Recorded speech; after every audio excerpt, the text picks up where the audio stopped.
चाणक्य ने स्त्रियों के बारे में जो कहा वो उनके समय की सामाजिक स्थिति और अनुभव पर आधारित था। उन्हें स्त्री की बुद्धि, भावना, आकर्षण, निष्ठा और शक्ति सभी पहलुओं का गहरा ज्ञान था। स्त्री की प्रकृति चाणक्य के अनुसार स्त्री स्वभाव से भावनात्मक और आकर्षक होती है, इसलिए उसे समाज और परिवार की मर्यादाओं में रहना चाहिए। उन्होंने कहा कि स्त्री में सृजन और विनाश दोनों की शक्ति होती है। वह चाहे तो एक परिवार, राज्य और समाज की उन्नति दे सकती है या पतन भी। स्त्री की निष्ठा और प्रेम, स्त्री यदि प्रेम करे तो प्राण तक दे देती है, यदि वे द्वेष करे तो विनाश कर देती है। इसका अर्थ यह है कि स्त्री का प्रेम बहुत गहरा होता है।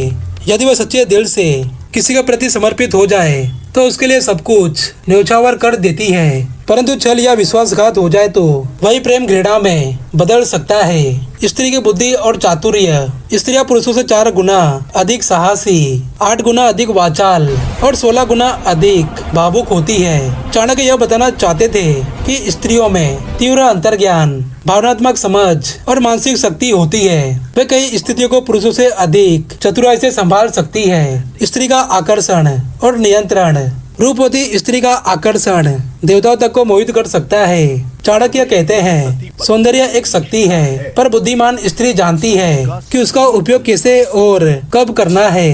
अज्ञानी स्त्री यह शक्ति अपने पतन का कारण बना देती है। पत्नी और गृहस्थ जीवन, जहाँ स्त्रियों का सम्मान होता है वहाँ देवता निवास करते हैं। यह चाणक्य नीति का सबसे प्रसिद्ध वचन है। इसका अर्थ, यदि परिवार में स्त्री का सम्मान हो तो वहाँ सुख, समृद्धि और लक्ष्मी का वास होता है। अवमानना होने पर उस घर में शांति और धन दोनों नष्ट हो जाते हैं। स्त्री और धोखा, वासना, स्त्री पर अत्यधिक विश्वास करना मूर्खता है। इसका अभिप्राय यह नहीं कि स्त्रियां धोखेबाज होती है, बल्कि चाणक्य यह कहना चाहते हैं कि कोई भी व्यक्ति, चाहे पुरुष या स्त्री, जब भावनाओं में बहकर विवेक खो देते हैं तो यह खुद को संकट में डाल देते हैं। इसलिए संयम और सावधानी हमेशा आवश्यक है। स्त्री की शक्ति और भूमिका, चाणक्य मानते थे कि स्त्री परिवार, संस्कार और समाज की जड़ है। यदि स्त्री शिक्षित और संस्कारी है तो आने वाली पीढ़ियां भी उज्जवल होगी। उन्होंने कहा, स्त्री के बिना पुरुष अधूरा है, जिसे शरीर बिना आत्मा।